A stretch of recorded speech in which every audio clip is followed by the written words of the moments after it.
E uma vez mais, olá, bom dia! Segunda hora do Bom Dia Açores, nesta manhã de quinta-feira. Hoje é dia 18 de dezembro e, como é hábito às quintas-feiras, temos connosco o Sr. Padre Vítor Arruda. Olá, muito bom dia, Sr. Padre. Bom dia, Célia. Tudo bem contigo? Tudo bem consigo? A semana correu bem? Está correndo muito bem, graças a Deus. Ainda bem. Os preparativos próprios para o Natal nesta quadra de Advento. Mas está correndo tudo bem. Um bom dia para todas as nossas ouvintes, os nossos ouvintes do Asas.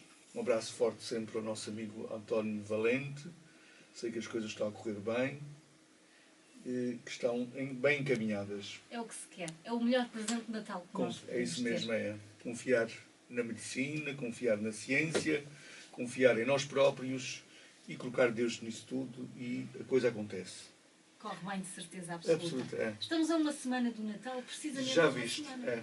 Uma semana do Natal, 2 a 8 dias, já é Natal, já foi a noite de Natal, já as crianças estão felicíssimas e cansadíssimas de abrir prendas, já está toda a gente, a esta hora, a dormir e dormir profundamente pela noite da consoada que tiveram. Então, nesta semana que falta o Natal, temos mais um domingo ainda do Advento, o quarto e último domingo do Advento. O texto principal deste domingo é o do Evangelho, como sempre, é Lucas 1, capítulo 1, versículos 26 a 38. Para aqueles que já vão conhecendo um pedacinho da Bíblia, este capítulo, estes versículos de Lucas, correspondem à anunciação do anjo a Maria. E é um texto que nós já comentámos aqui quando foi da Imaculada Conceição da Virgem Maria. Então, só destacaria em relação a este texto, porque já foi subejamente tratado naquela altura, antes do dia 8 de dezembro, só destacaria aqui este pormenor tão interessante, que é Deus precisar de nós. Este precisar é sempre uma linguagem humana referindo a Deus. É que a humanidade ficou suspensa do sim de Maria. É curioso nós vermos isso.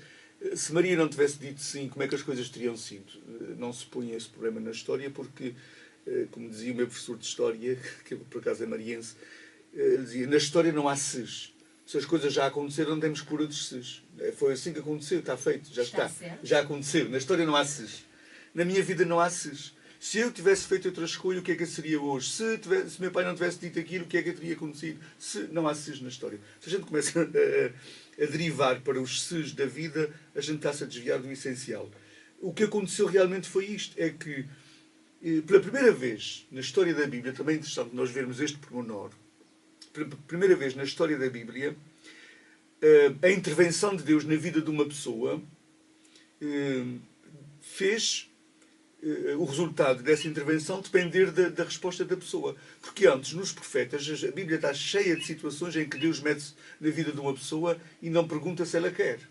Vais porque eu preciso de ti. Vais porque eu preciso de ti. Foi assim com Abraão, foi assim com Isaac, foi assim com Jacob, foi assim com Moisés, foi assim com Isaías, foi assim com Amós, foi assim com aqueles profetas todos que a gente vê na Bíblia. A gente, conhecendo a história, conhece a história toda deles porque a gente estudou isso, conhecendo a história toda daquela gente, Deus via uma situação para resolver e diz, olha, eu não resolvo diretamente porque eu não tenho mãos, eu não tenho boca, eu não tenho pés, eu preciso de alguém para o fazer, olha, vou-te enviar. Oh, mas eu não posso. Vais sim, Senhor.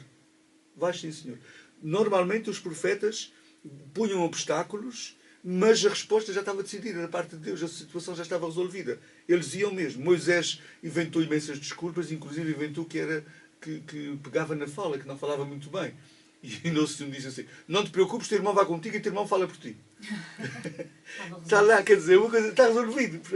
Eles metiam desculpas para ver se... Não, Senhor, está resolvido. Aqui, precisou da resposta desta mulher. É uma coisa impressionante. É o único texto na Bíblia, numa Bíblia que tem 73 livros, é o único texto em que Deus não resolveu nada enquanto ela não disse sim. Não resolveu nada. Quando ela diz faça-se, então a coisa aconteceu. E é a primeira vez que diz também que o anjo desaparece. Quer dizer, sabemos que ele é um texto construído, é um texto todo construído por Lucas, porque nós não sabemos realmente como é que aconteceu o nascimento de Jesus. Não se sabe nada sobre o nascimento de Jesus. Não havia naquela altura os meios de comunicação social para estarem sempre em cima dos acontecimentos, a fazer reality shows. Não havia. Portanto, não se sabe nada do nascimento de Jesus. Foi só no século, e mais para o século II, III, é que se começou a pensar como é que terá sido o nascimento de Jesus. No tempo que os apóstolos viveram, que os evangelistas viveram, como não sabiam nada do nascimento de Jesus, Lucas fez uma coisa muito inteligente. Foi buscar textos do Antigo Testamento em que se falava do nascimento de pessoas muito importantes e, normalmente, essas pessoas importantes do Antigo Testamento nasciam ou de uma mãe que era estéril, ou de uma mãe que era virgem, ou de uma mãe de idade avançada. Portanto, havia sempre uma situação extraordinária para valorizar a intervenção de Deus. Aquela frase que a Bíblia aparece muitas vezes, porque a Deus nada é impossível. Portanto, as situações do nascimento de pessoas que tiveram uma missão importante na Bíblia eram nascimentos extraordinários, como eu referi. Ora, Lucas o que é que faz? Jesus, como foi uma pessoa tão extraordinária na missão que cumpriu na Terra, deve ter nascido também dessa forma. Deve ter nascido ou de uma mãe virgem, ou de uma mãe de idade avançada, ou de uma mãe estéril. Ele optou pela mãe virgem.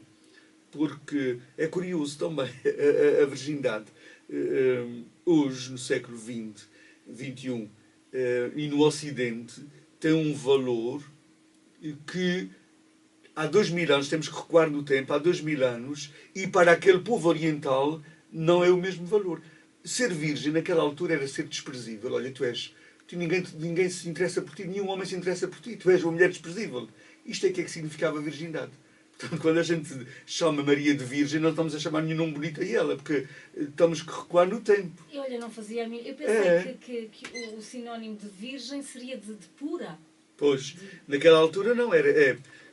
Tal como, naquela altura, uma mulher estéril, uma mulher virgem, significava, olha, tu és tão desprezível que amaldiçoada até pelos deuses, que nem sequer tens filhos, e no outro caso, tu és tão desprezível que nenhum homem até olha para ti. Nenhum homem olha para ti.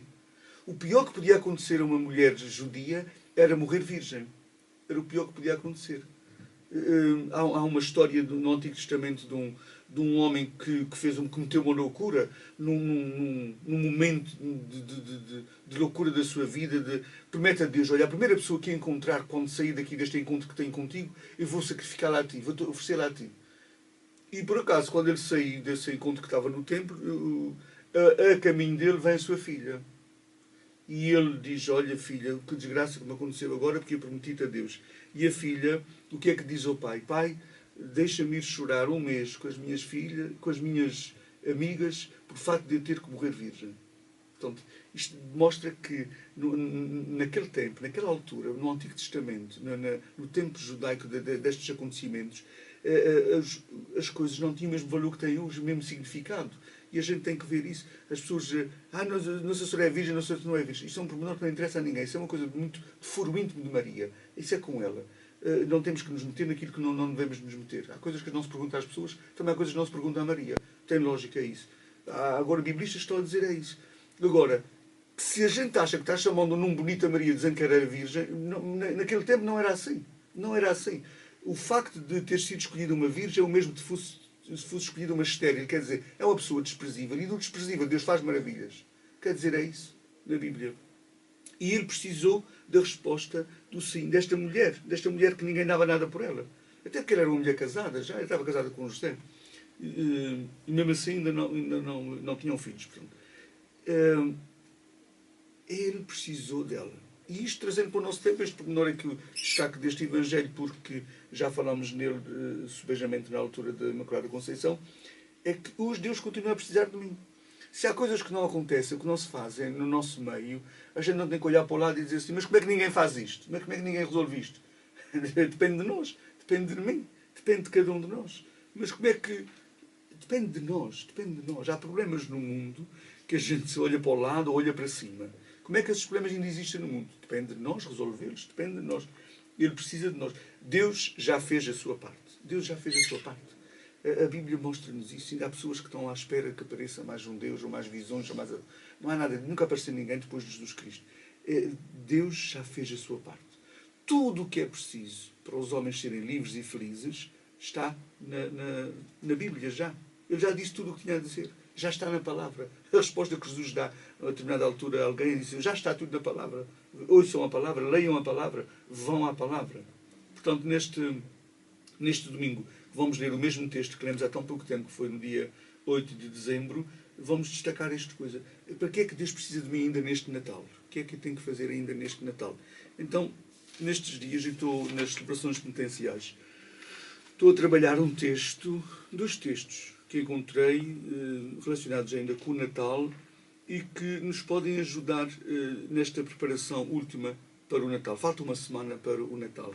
É natural que as pessoas estejam numa azáfama ainda com as compras que têm que fazer, com os preparativos naturais próprios da casa ou da consumada. É natural que isso aconteça. Então, a pergunta correta que devemos fazer, imaginemos que no dia 25 de dezembro um amigo nosso faz anos. A pergunta que eu tenho que fazer é: o que é que eu vou comprar para levar a essa pessoa? O que é que eu vou comprar? O que é que eu vou oferecer a essa pessoa? A minha sobrinha faz anos dia de Natal. Dia 25. Já estás pensando nisso, não é? Ou já pensaste? Portanto, acaba por ser um dia... Já recebeu. As crianças que fazem anos para a altura de Natal ficam muito tristes, porque só recebem uma vez se os pais não dão. Isso já é de Natal, isso já é dos 3 anos. Mas Jesus faz anos no dia de Natal. Não se sabe quando é que Jesus nasceu, toda a gente já foi dito, explicar não se sabe se foi de verão, se foi de inverno, não se sabe. O que é certo é que naquela altura aqueles países são quentes, não são países de inverno, portanto não se sabe se foi de verão, se foi de inverno, se foi de noite, se foi de dia, não se sabe onde é que Jesus nasceu, nem se foi em Belém, nem se foi em Nazaré, não se sabe nada disso. Aquilo foi tudo com textos construídos por Lucas e por Mateus para nos dizer que aquele Deus que morreu na cruz, porque eles escreveram isto depois de Jesus já ter morrido na cruz, portanto isto é como se víssemos uma novela a partir do último episódio. Eles, quando escreveram isto, Jesus já tinha morrido na cruz há muitos anos, há 50, 60 anos. Portanto, eles construíram tudo a partir do último episódio, para dar certo com o último episódio. Portanto, o nascimento de Jesus não é histórico. Estes factos não são históricos, não se sabe. Tudo isto foi construído. O burrinho, a vaquinha, o presépio, os reis magos, os pastores, tudo isto foi construído. É uma construção tão bonita que a gente deve manter nas nossas casas, que a gente deve manter. Os presépios são o principal sinal de Natal nas nossas casas. Deve haver sempre um cantinho para fazer o presépio. Tudo isto foi construído, não se sabe quando é que Jesus nasceu. Isto era uma festa romana, já o disse no outro dia, uma festa romana, festa do Sol, que a Igreja cristianizou. Depois do Império Romano assumir o cristianismo como a sua religião oficial, com a conversão de Constantino, que foi a maior desgraça da Igreja, depois de ter acontecido isso, é claro que todas as festas que os romanos faziam passaram a ter um cariz cristão, uma dimensão cristã. Os romanos continuavam a fazer as suas festas e os cristãos o que é que faziam? Estamos em Roma tão bem, fazemos parte do Império Romano, não vamos fazer essa festa, porque nós somos cristãos, não vamos fazer festas aos deuses pagãos, então vamos tornar essa festa cristã. Eles faziam uma festa a 25 de dezembro, os romanos, que era a festa do Sol. Vamos fazer uma festa cristã nesse dia. Olha, não sabemos o dia que Jesus nasceu. Ele é o Sol, ele é a luz do mundo. Vamos chamar a festa do Natal, porque Jesus é a luz do mundo. E transformamos a festa do Sol na festa do Natal, porque Jesus é o Sol das nossas vidas, a luz do mundo. Portanto, foi tudo construído. A Igreja manteve isso por respeito à tradição, porque isso já vem desde o século III. E é importante a gente perceber, essas são tradições longuíssimas na Igreja, já têm mais de 1000 anos, 1700 anos, daí que o respeito que temos por elas. O que importa nisso tudo é a mensagem que nos fica do Natal e o que fica nisto tudo é esta certeza. Independentemente de não sabermos quem foi o pai ou quem foi a mãe, como é que foi o nascimento dele ou nada disso, interessa é dizer que ele morreu na cruz. É uma figura histórica. Há pagãos, escritores daquela altura, que escreviam os acontecimentos normais próprios dos imperadores, que falaram da morte de Jesus Cristo. Um deles é Flávio Josefo, uma figura incontornável, que diz que realmente houve um homem que morreu numa cruz daquela forma, uma descrição que ele faz da morte de Jesus Cristo. Portanto, Jesus é um acontecimento histórico na sua vida pública, a partir dos 30 anos, que é a altura que a gente conhece mais sobre Jesus Cristo, a partir dos 30 até os 37, 38, a idade que ele morreu. E portanto, o pouco que sabemos de Jesus é essa parte final, que essa que é histórica. A sua vida pública, a pregação, todas as pregações que ele fez, a sua paixão, o julgamento em tribunal, a sua morte. A partir daí não se sabe mais nada de Jesus. Tudo o mais foi construído ao longo dos tempos para, naquela altura, o acontecimento de Bíblia do nascimento de Jesus foi colocado lá precisamente para dizer que ele tinha sido uma figura importante, mas para nós a mensagem que fica agora é esta: ele nasceu, ele veio ao mundo, ele foi um como nós, morreu como nós, num corpo então nasceu como nós, é o nascimento dele. Se já que nos nascimentos nós damos prendas a alguém, que prenda é que achamos que Jesus quer receber de cada um de nós? Então aí entra este texto que estou a trabalhar nesta semana nas celebrações penitenciais. A gente sabe que Jesus não precisa de prendas materiais, sabemos isso. Ele precisa muito mais de um trabalho interior que todos nós temos que ter e temos que fazer nas nossas vidas. Então, um dos textos diz tipo compromisso, tipo prenda, tipo oração que a gente pode fazer diante do presépio. Ora, ó menino Jesus, neste Natal podes contar comigo para... E depois diz aqui algumas situações que acho que são tão importantes para nós, não é para Jesus, nem para Deus, é para nós. Amar de todo o coração e sem reservas. O pior que pode acontecer a uma pessoa que tem pessoas a quem ama e por quem é amada é amar com reservas, amar com condições. Nós não podemos amar com condições nem com reservas. Eu não posso amar uma pessoa se ela procedeu bem. Eu não posso deixar de amá-la se ela procedeu mal. Eu não posso amar uma pessoa porque ela teve boas notas e já amar com reservas porque ela teve más notas. Eu não posso amar uma pessoa porque ela me encantou, deixar de amá-la porque ela me desiludiu. Eu é que estava iludido com ela, o primeiramente não era dela. Portanto, amar sem reservas é sem peias, sem um coração dividido, sem colocar no coração... Nós cometemos grandes injustiças com as pessoas que amamos. Porque quando o nosso coração está ferido, seja com o que for, todos os meus amores vão estar feridos. Porque o coração está ferido, está amando de uma forma ferida. Então não estou amando sempre a 100% das pessoas. Nós amamos muitas vezes com percentagens mínimas. Amamos a 10%, amamos a 50%, amamos a 70%. Porquê? Porque temos o coração ferido, é uma parte do coração que não está trabalhando bem, está trabalhando mal. Está com mágoas, está com rancores, está com ressentimentos. E essa parte do coração não está funcionando bem. Então eu estou amando a meias as pessoas. Eu estou amando só com a parte do coração. É como se não tivesse a trabalhar. É como um avião não trabalhando com os dois motores. Só com um motor. Não é tão seguro como com os dois. E nós já fazemos muitas vezes isso. As pessoas que me amam têm o direito de serem amadas por mim com o coração 100% curado. 100%, sem mágoas, sem ressentimentos, sem nada. E isto é uma das coisas, amar sem reservas.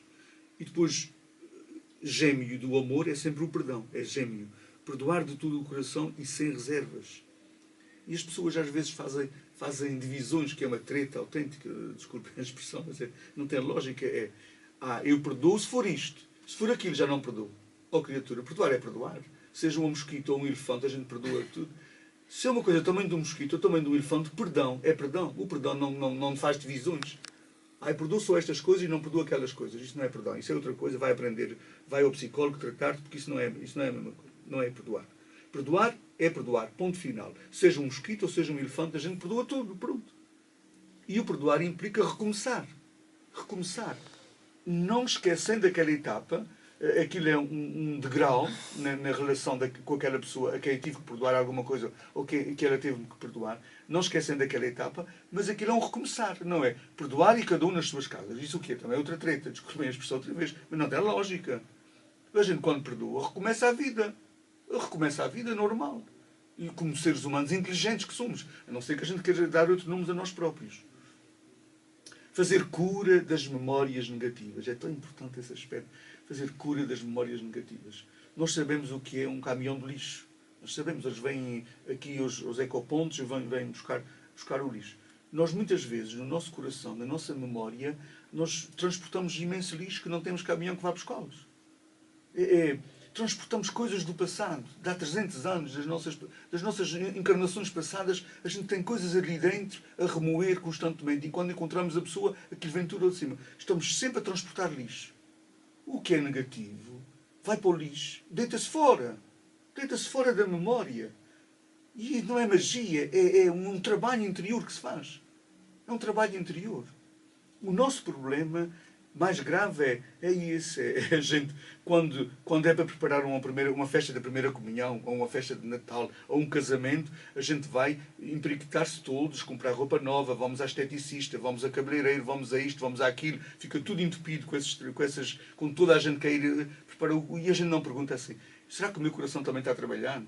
Será que eu vou para essa festa ainda dividido dentro de mim com alguma coisa, com alguma memória negativa? A gente não trabalha o nosso interior como trabalha o nosso exterior. A gente preocupa-se imenso com a nossa imagem, com o nosso visual, com a roupa que vamos usar na noite de Natal, com a roupa que vamos usar no dia do casamento, com a roupa que vamos usar no dia da primeira comunhão, com o cabelo que vamos levar, com as unhas que vamos pintar, e não nos preocupamos com essas coisas que são tão mais importantes que as outras, tão mais importantes. Eu não sou um ser encarnado, eu sou um ser espiritual encarnado. O encarnado é secundário, o primário é o ser espiritual. E a gente esquece isso. Fazer a cura das nossas memórias é tão importante. Não transportar aquilo que não é preciso transportar. A gente fica pesadíssimos transportando essas coisas da nossa história toda. Há pessoas que aos 50 ou 60 anos ainda se lembram de coisas negativas que lhe aconteceu aos 5, aos 10, aos 15 anos. Oh, criatura, passa à frente. Inclui isso na tua vida e passa à frente. Há mais que fazer. A vida é tão curta para estar ainda magoado com essas histórias, ferido com essas histórias, traumatizado com essas histórias. Traumatizados.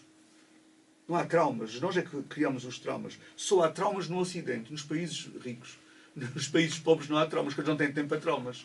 Eles têm que estar a procurar o pão nosso cada dia, não têm tempo para traumas. Os países ricos, finíssimos, pseudo-jet set, é que têm traumas. Não há psicólogos nas Áfricas, nos países dentro, não há psicólogos, não há tempo para ir ao psicólogo. Cá tem tempo para ir. Por amor de Deus, pá, vamos crescer e aparecer. Curar o meu coração de todas as mágoas. Isso é tão importante. Não é só tirar o lixo da memória, é curar o coração das mágoas. As pessoas que me amam têm direito a que o meu coração não esteja ferido. Têm direito. Porque eu não vou amá-las a 100%. Se o coração está ferido com alguma mágoa, seja com quem for, eu não vou amá-las 100%. Elas têm direito que eu as ame a 100%. Isto é um trabalho de Natal que temos que fazer. Viver em gratidão com tudo o que sou e que tenho. Isto é tão importante também. Há pessoas que levam a vida inteira a suspirar por aquilo que não foram. Por aquilo que não são, por aquilo que não têm. Suspiram e não agradecem aquilo que já têm. Não agradece aquilo que já têm. Uma pessoa com 60, 70 anos diz: ai, o meu sonho não era ter sido o que sou, o meu sonho era ter sido outra coisa. Criatura, viva o que tu és e pronto. Noutra encarnação, deixa uma cartinha para noutra encarnação seja outra coisa que querias ser. Noutra encarnação. Agora não há tempo para isso. Não há tempo para isso. A gente tem que estar agradecidos daquilo que é, daquilo que tem, das pessoas que amam, das pessoas por quem é amado. E agradecidos, fazer aquilo que eu digo tantas vezes, o diário da gratidão. Todos os dias temos que fazer o nosso diário da gratidão, como fazemos, infelizmente, o diário das nossas queixas, pouco a pouco. Aceitar as pessoas como elas são e não as moldar. Isso também é uma forma de amor altruísta, um amor incondicional. Às vezes ama-se as pessoas tentando moldá-las. Tentando moldá-las. Não se moldam as pessoas, porque isso não é amor, isso é interesse. E a pessoa tem direito até pôr-te isso em rosto. Porque eu não posso amar uma pessoa para transformar os seus hábitos negativos, ou os seus hábitos menos bons, ou as coisas que eu não gosto nela. Eu não gosto, o problema é meu. Ela pode gostar disso é nela. E aqui não há bom nem mau. Aqui há seres humanos. O que para mim pode ser bom, para outro pode ser mau e vice-versa. Portanto, a gente não tem que moldar ninguém. É amar tais quais elas são. Há muitas relações que falham. A gente começa a entrar em fricção com elas. As pessoas que amamos não são aquelas que estão na nossa cabeça imaginárias. São aquelas com quem vivemos o nosso dia-a-dia. Olhar o lado bom de tudo e de todos também é importante. A gente às vezes tem uma parede branca lindíssima e tem um pontinho escuro lá. E a gente olha para aquele pontinho escuro. A parede está lindíssima, tudo bem pintada de branco. Ah, mas tem ali um pontinho escuro. Nas pessoas fazemos isso. Pessoas que são seres humanos extraordinários. Para nos suportarem muitas vezes são seres humanos extraordinários. A gente esquece desse pormenor. Uma pessoa que me ama tal qual eu sou é uma pessoa que deve ter muita gratidão para com ela. Porque apesar de eu ser assim, mesmo assim ainda sou amado. E isso é importante a gente também pensar. Nós às vezes temos a presunção que somos os maiores do mundo. Portanto, temos que olhar o lado bom das pessoas. Quem não tem nada de bom para dizer de alguém deve calar-se sobre esse alguém. Deve calar-se. Nós temos línguas terríveis para com os outros, para falar mal. Quando for para elogiar, é uma coisa, é uma dificuldade. Diz-me uma coisa boa daquela pessoa, a gente fica a pensar. Diz-me uma coisa má, a gente diz 4 ou 5 logo. Não precisa pensar já. Estamos tão voltados para o lado negativo da vida que é uma tristeza autêntica. É preciso olhar o lado bom de tudo e de todos. Sempre o lado... Todas as situações têm o lado bom. Até a morte de alguém que eu amo tem um lado bom. Que é para eu aprender que as pessoas não são minhas, que eu tenho que amá-las desprendendo-me delas, que eu tenho que amá-las libertando-me delas, libertando-as também, muitas vezes libertando-as, que a gente às vezes agarra-se às pessoas como se elas fossem nossas, acorrentadas. Havia um programa na SIC antigamente que era os acorrentados da SIC. Estava tudo acorrentado. Aqui não há acorrentados na vida, aquilo é só ilusão, é reality show. As pessoas não são acorrentadas a nós, elas saem dos nossos meios, do nosso coração, assim, de repente. E a morte até isso nos ensina, para a gente olhar para o importante da vida. Já que as pessoas de repente podem partir das nossas vidas, então vamos olhar sempre para o lado bom da vida e aproveitar as pessoas enquanto elas estão connosco. Não para xingar nelas, não para deitá-las abaixo, não para querer moldá-las, mas para amá-las, e aproveitar a presença delas nas nossas vidas. Olhar o mundo, a vida e as pessoas como Deus olha. Isto também é uma prenda. Isto são prendas que a gente deve dar a Jesus neste Natal, porque Ele é que faz anos. Que prendas é que eu devo dar a Jesus neste Natal? São estas. Algumas, outros podem ter outras prendas até também tão boas como estas.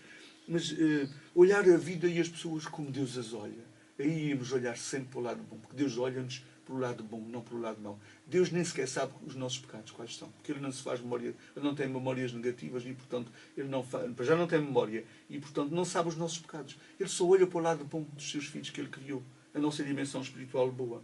A gente devia olhar as pessoas para o lado bom, como Deus também olha. Em todas as situações, eu devia pensar assim: como é que Deus faria agora? Como é que Jesus faria agora? E eu vou fazer escolhas completamente diferentes. E, finalmente, sermos sempre na vida positivos, construtivos, otimistas e confiantes, como seres humanos que têm Deus nas suas vidas. Quando eu sei que tenho Deus na minha vida, eu sou uma pessoa positiva, construtiva, otimista e confiante. Porquê? Porque eu sei que para Deus nada é impossível, que nunca nada me faltará, que tudo o que me acontece é para o meu bem, mesmo que eu não esteja a ver naquela hora isso dessa forma. Acho que é uma forma de também nós presentearmos Jesus neste Natal, porque é Ele que faz anos, não esqueçamos, é Ele que faz anos, não somos nós. É são Jesus. Presentes muito bonitos. É porque são os temos presentes, é que os conseguir pôr em os prática. presentes do nosso interior, da nossa alma, do nosso ser profundo, das nossas emoções trabalhadas, que isso é tão importante. Preocupemos-nos com o nosso físico. É importante que ainda estamos num corpo. Mas não descuremos a nossa dimensão profunda, espiritual, interior, das emoções, porque isso é tão importante como a parte exterior. É tão importante, ou tão mais até, tão mais importante. E vamos à agenda desta semana. Vamos a isso. Hoje, quinta-feira, recordo que não há missa. Esta semana não está havendo missas. Hoje não há missa também, já está no boletim anunciado. O que temos na matriz é, eu estarei lá para confessar individualmente quem assim quiser, a partir das 18 horas. E às 19h30, hoje, na matriz, teremos a celebração penitencial comunitária. Juntos, como comunidade, como irmãos, reconhecer que estamos em caminho, que ainda somos pecadores, mas que podemos ser melhores. É uma celebração comunitária, não é cada um individualmente, é comunitariamente. Porque não há verdadeiramente Natal sem perdão, sem reconciliação com Deus, com os irmãos, com o mundo e conosco próprios. Não há verdadeiro Natal. Por mais festinhas que a gente faça nas nossas casas, não há verdadeiro Natal sem isso. Então hoje ainda temos essa oportunidade na matriz, às 19h30, celebração comunitária. E se não pudermos hoje, amanhã ainda há mais uma celebração comunitária em São de Espírito, às 19 horas. Às 18 horas estarei lá em São de Espírito também para confissões individuais, às 19 celebração penitencial comunitária. Próximo sábado temos missa no aeroporto às 18 horas. No domingo as missas 10 horas, 11h15, 11h30 e 12h30, nas respectivas paróquias. Depois, na segunda e na terça, haverá missa ainda Almagreira e São Pedro às 18 horas. Na quarta-feira, teremos a missa do Galo, 2 missas do Galo. Este ano vamos fazer uma experiência diferente. Nos últimos anos que estivemos aqui, fizemos só missas do Galo e depois, no dia de Natal, só uma missa no aeroporto. Mas este ano vamos fazer diferentes. Acho que não tem que se criar tradição já. Vamos fazer agora sempre... Não, vamos fazer diferente. Há 2 missas do Galo. Uma na Vila Matriz e outra em Santa Bárbara, no centro da ilha e aqui na parte da vila. À mesma hora, às 23h30. 11h30 da noite. 11h30. E no dia de Natal haverá missa depois às 11 horas em São Pedro, 11h30 em Almagreira, já não há em Santa Bárbara porque houve na véspera, 12h30 em São de Espírito, também não há na Vila, não há na Matriz, há no aeroporto às 18 horas. São 6 missas, imensas oportunidades que temos para ir à festa do nascimento de Jesus Cristo, porque Ele é que é o aniversariante, ele é que faz anos, e a festa dele acontece nas igrejas, na celebração da Eucaristia. Isto é que é Natal, é celebrar a festa do aniversariante, onde ele faz a sua festa, que é na sua casa, na igreja, nas igrejas, nas missas. Recordo que nas próximas 2 semanas o nosso programa será nas quartas-feiras. Portanto, na próxima quarta-feira estarei aqui e depois na outra quarta-feira, último dia do ano, também estarei aqui para fazermos um balanço do ano e os propósitos para o novo ano 2015. E para todos, uma continuação de uma boa preparação para o Natal. E vamos, de facto, preparar os presentinhos no nosso coração, na nossa mente, na nossa memória, nas nossas emoções, preparar os presentinhos que Jesus quer da vida de cada um de nós. E cada um de nós, e Jesus e Deus, é que sabe o que presentinho melhor é que podíamos dar a Jesus neste Natal. Um bom dia para todos e para todas. Muito obrigada. Vamos então presentear o nosso coração. E o que é que devemos dar a Jesus? Afinal, é Ele que faz anos no dia 25 de dezembro. Muito obrigada. Na próxima quarta-feira, já sabem, vamos ter aqui connosco o Sr. Padre Vítor Arruda. Bom dia a todos. Continua.